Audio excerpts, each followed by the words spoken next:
Coming up on today's edition of Locked On Eagles, continuing to dive into the Eagles' blockbuster trade with the New Orleans Saints that includes first-round picks in the future, and I think it has a lot, mostly, to do with the quarterback position.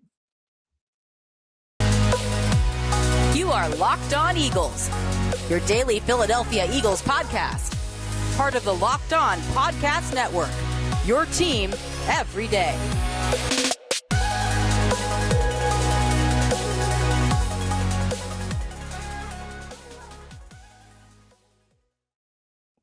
We thank you so much for making Locked On Eagles your first listen each and every day. I'm Louie DiBiase. Hey, Eagles fans, welcome into a Wednesday edition of Locked On Eagles. We're available free all throughout the week, Monday through Friday, on all podcast platforms, in video form as well on YouTube. Make sure you follow us as well on Twitter. Always Talking Birds all throughout the day at DiBiase LOE and at Locked On Birds. It's Wednesday. It's Locked On QB1. I want to continue to recap the Eagles' big trade with the New Orleans Saints that included trading down from the 16th and 19th overall pick in this year's first round, collecting the Saints' 18th overall pick, getting their 2023 first, getting a 2024 second, and getting an additional third-round pick this year. So the Eagles still maintain their draft flexibility and depth this year with 5 picks in the first 3 rounds, but they also now guaranteed their team to have 2 picks in the first round next year and 2 picks in the second round in 2024. And overall, that deal, like we're going to talk about today, the driving force behind that move, why the Eagles did it, their motivation for this. You know, I wouldn't say it's a long-term trade with the future in mind. I think that's the main motivation, but at the same time, they weren't going to sacrifice the luxury they had this year of building this roster with talent with 5 picks in the first 3 rounds. So again, in general, this deal value-wise was just too good to pass up. That regardless of why, and that's what we're going to get into today is why, but regardless of why, most teams would do this deal, right? If you can still guarantee you have 2 first-round picks this year, a second-round pick in 2/3, 5 picks in the first 3 rounds, and so you don't lose any picks. You just move one of your 3 first-round picks this year to next year's class, right? And then you collect an extra second-round pick, and then you switch late-round picks this year. I mean, that to me is a no-brainer. So value-wise, it's just too good to pass up. But at the same time, like, I think the Eagles sought this move out. Although it looks like the Saints are being the aggressor here, and they clearly have a calculated move in mind. I don't know if it's to build around Jameis Winston this year with 2 prospects in the top 20, or if it's a, 2016 Eagles like, leapfrog up the board to find their quarterback. Maybe they think Matt Corral or Desmond Ridder or Kenny Pickett will be available at 16. Whatever it is, to me, the Eagles, though, were the team that was trying to find a partner to make this move. We've been talking about it a lot on Locked On Eagles, how this was something we thought was very possible, like it was last year, that the Eagles would want to collect a future first-round pick or second if they could, so they have this flexibility year in and year out. And why they want that flexibility the most is because of quarterback. Quarterback was the driving force behind this trade, whether you like it, Hurts fans, or not. The Eagles did not like this 2022 class at quarterback as much as I did.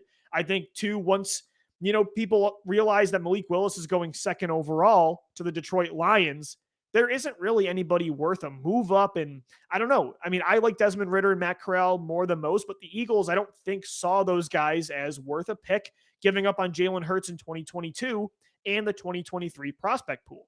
So I think what they said was, we don't like this class. We want to give Jalen Hurts an opportunity, another one to take the big step. And we want to move one of these 3 first-round picks into the future where we will probably like the quarterback prospects more. So we would rather have the Hurts 2022 look and the 2023 options compared to just taking the 2022 prospect, right? I think that's exactly what their preference was after they could not land Russell Wilson in the offseason. And I said this yesterday that although, again, it's a little heartbreaking for me because I was still holding out to this pipe dream that somehow Malik Willis could have been in the cards for the team. And I do like Ridder and Corral more than most. At the same time, even though they're out on 2022 at quarterback because they're going to give Hurts another chance and they like 2023 better, it does give me relief and peace of mind about their quarterback mindset, because I'm not going to lie, and we talked about this last Friday on Locked On QB1. We were trying to translate what owner Jeffrey Lurie meant with a lot of his comments last week during his press conference when he was talking about, how certain star quarterbacks like Aaron Rodgers only have one ring, and, Drew Brees as well, and Dan Marino never won one. And he was talking about, how quarterback's kind of a crapshoot and it's really hard to find the franchise quarterback. It was almost like a response to, we did what most people do, the blueprint. We moved up to the second overall pick with Carson Wentz, and it still didn't work out. So sometimes when I was reading what he was saying and listening back, I'm like, is he changing his quarterback mindset? Is he changing the philosophy about roster building and how to find the franchise quarterback?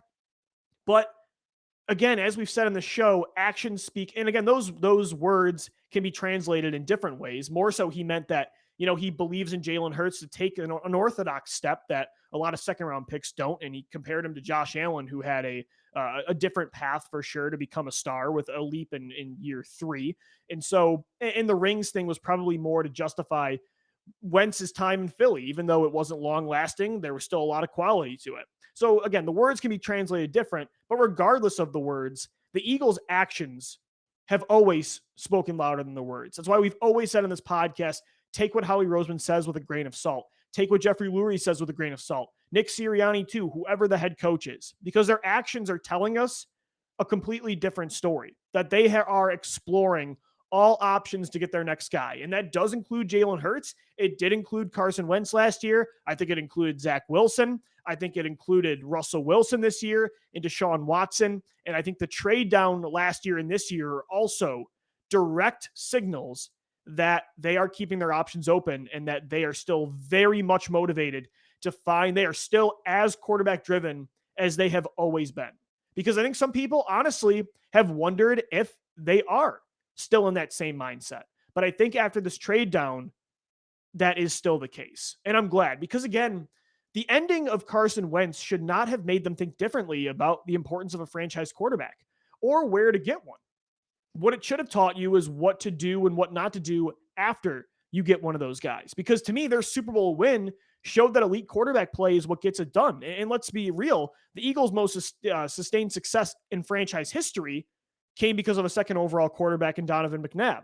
Their title came in direct result of you moving up for a quarterback second overall. He wasn't the guy that finished the job, but that's what started everything. So I'm glad that they didn't learn the wrong lessons in the post-Carson Wentz era, and that this move tells me they're giving Jalen Hurts 2022, and then after that, they're going to find out. But they are going to go all in and make sure they're confident in who their quarterback is after next season with this trade down with Hurts. Next year, there's going to be no more middle ground. Like, you are going to know who they're building around, and they're going to go all in on that player, whether it's Hurts or a 2023 prospect. But one thing, though, in that 2023 scenario, if they need a quarterback next year at this time, it's still not going to be easy, even though they collected a second first-round pick in 2023. I'll get into that coming up next right here on Locked On Eagles. And guys, today's show is sponsored by Shady Rays. It's an independent sunglasses company that gives you the features of $200 sunglasses for a fraction of the price, which is huge for me because I think the most I've ever spent on sunglasses ever is $5 at a 7-Eleven. So that means polarized lenses, well-constructed durable frames, and premium high-end finishes, but they're not $200 like other brands. Also, something you won't find anywhere else is Shady Rays' insane protection program. Shady Rays includes lost and broken protection on every pair. They'll send you a brand new pair if you lose them, no matter what happened. Give them a try, and if you don't love them, you'll pay nothing. It's as simple as that. Plus, 10 meals are donated to fight hunger in America when you shop with Shady Rays exclusively for our listeners. Head to shadyrays.com and use the promo code LOCKEDON to get 50% off 2 or more pairs of polarized sunglasses. That's right. Use the promo code LOCKEDON to get 50% off 2 or more pairs of polarized sunglasses. And they're just an awesome product. They are backed by over 150,000 verified 5-star reviews. And we thank them for sponsoring Locked On Eagles today. All right, Eagles fans, welcome back into Locked On QB1 right here on Locked On Eagles. I'm Louie DiBiase, continuing to dive into the Eagles blockbuster trade from Monday with the New Orleans Saints and what the motivation was behind it. I think the motivation is clear, although that value was just, I think too good to pass up for any team, regardless of the motivation. The motivation was for the Eagles that they want to have options next year. They want to be set up to go for a franchise quarterback. They want to see if Jalen Hurts can be that guy next year. And if not, they're going to get ready. They're not going to be doing this dance in the middle anymore. Like next offseason is when, whether it's Hurts or a rookie, that is when they take that next step and start to really build around, like go all in, not just this year where they were aggressive in free agency and they tried, but also they're not saying F them picks like the Rams and building around Hurts yet in that kind of way, like they did with Carson Wentz. Like they're not investing that much. Next year, whoever it is, because of this trade, that is going to happen. I will say though, like as much as I love this trade for the value of it and what it symbolizes at quarterback, don't go all in on thinking it's about Bryce Young from Alabama or Ohio State quarterback CJ Stroud. Like don't think like suddenly you start watching Young and Stroud highlights. I don't want you to get your hopes up, because while you hope for a team like the Jacksonville Jaguars or the New York Jets to get a top pick, right? A team that, would definitely move down because they have Trevor Lawrence or Zach Wilson, and they might not want a quarterback like Stroud or Young. Like that could happen like it did in 2016, and you could get lucky and move up in that way and land one of those two players. Like that is the scenario outside of Hurts becoming the guy that I'm hoping for. But at the same time, like you got to get lucky with that. You might not have a shot at these guys at all. If a quarterback needy team, if two of them are picking in the top 2 or top 3, it doesn't matter what you're willing to give up. We've brought this up. I've used this analogy, this comparison before, but 2015, Chip Kelly wanting Mariota, maybe even last year with Zach Wilson. If the Eagles wanted to do what they did in 2016, but the Cleveland Browns said, we do see Carson Wentz as a franchise quarterback, sorry, they're unavailable. So Young and Stroud, as much as I love this trade and the optionality it gives you in 2023, it's not all about, I saw Albert Breer tweet, Eagles fans should start watching Stroud and Young next year.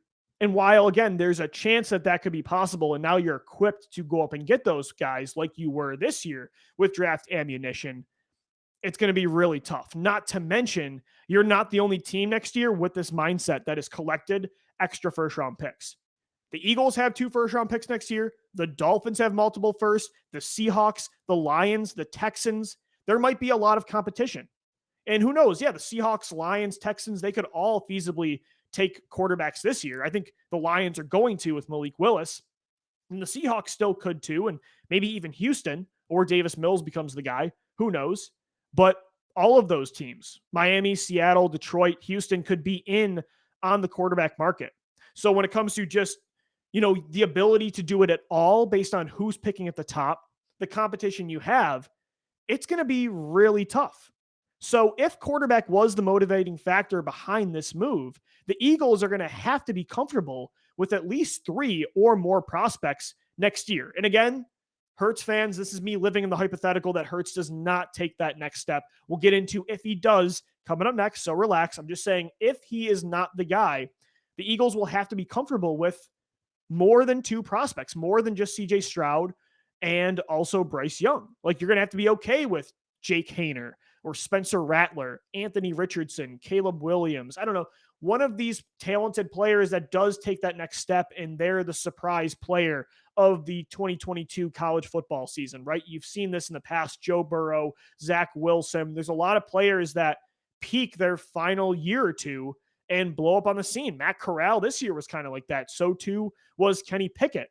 So, again, you hope for Stroud or Young if Hurts isn't the guy, and you hope that a team like Jacksonville says, yeah, we're willing to do a deal. And with Philadelphia of all teams, who probably has more ammunition than those other competitors, but there's a lot of variables that need to fall perfectly in place for that reality to become true.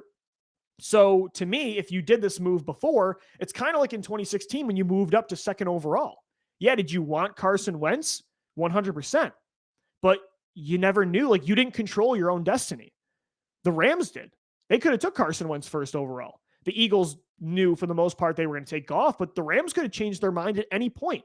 Like, you had to have been okay with both Goff and Wentz. Same thing here. Like, yeah, you want Stroud or Young if Hurts isn't the guy, but you don't control your destiny with that scenario unless you totally bottom out. And I don't think that's going to be the case. I think the Eagles, once again, are going to be competing for the division, a wild card seed at least, and they're going to win 7 to 10 games, especially with the schedule they have this year. I think is going to be easier.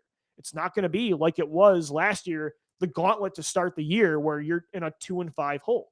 So you got to be okay with at least 3 or more prospects. And that goes too for, you have these picks.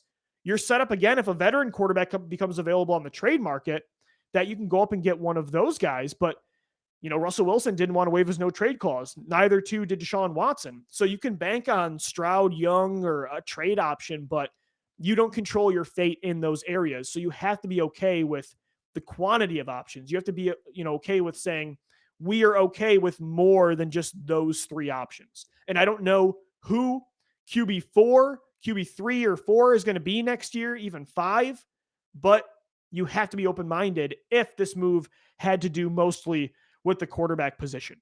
But still, the best bet, and for a lot of the reasons I just said, the best bet for the Eagles is to have Jalen Hurts take the unexpected step in 2022. We'll get into that coming up next right here on Locked On Eagles. Guys, today's show, it's sponsored by the best taste in protein bar by far on this blue marble. It is Built Bar. To me, it tastes more like a candy bar. It's covered in 100% chocolate, same flavor, but none of the guilt of a Hershey's bar, Reese's Cups, whatever it is, Nestle's Crunch. Built Bars, again, all the flavor, none of the guilt, only 130 calories, 4 grams of sugar, 4 net carbs, and 17 grams of protein. But if you brought them into a movie theater, again, I wouldn't bat an eye. They're low calorie, high protein, but so many awesome flavors too. Mint brownie, coconut almond, and new for this month, you've got white chocolate cookies and cream.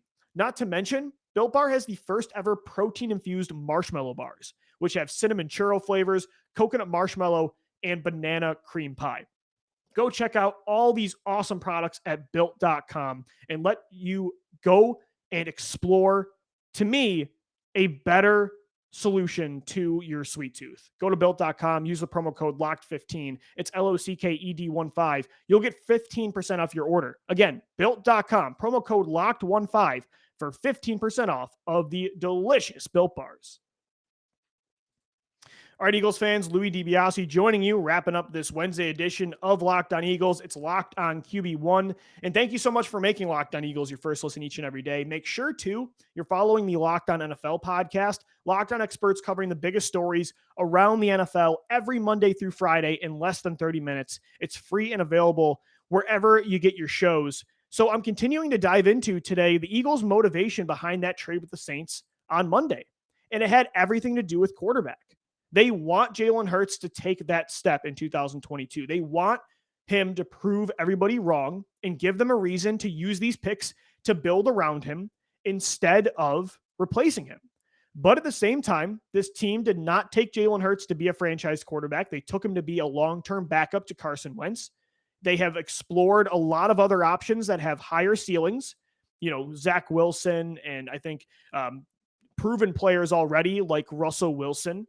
They have really had their feelers out. They have cautious optimism with Hurts. Like, he's not their plan A. Like, they're not all in on Jalen. But that doesn't mean they don't want him to be the guy. They want him to take that step in 2022. And who wouldn't? Me, everybody thinks I'm the biggest Jalen Hurts hater ever, but I want him to, I said this all last year too. I want him to be the guy because then you can build around him with 13 picks in the first 3 rounds of the next 3 drafts. Like, that is an unreal luxury. That's something that we would have killed for with Carson Wentz. But the Eagles didn't have that with Wentz. You could have such a talented, inexpensive roster, or you could even use those picks to trade for studs if Jalen Hurts takes that step.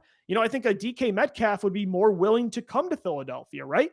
It would be way more ideal to already have the quarterback in-house because of that luxury. And again, too, the competition for 2023 quarterbacks is going to be tough for the prospects and for veterans that could be available on the trade market. Like, there's no guarantee. You got to get lucky, and there's timing with it, and you just got to cross your fingers. And you're going to try, if Hurts isn't the guy, you set yourself up to have the assets to go get somebody. But the ideal scenario is that Jalen does take that, as much as I think it's very unrealistic, that Josh Allen-like step that Jeffrey Lurie laid out for him.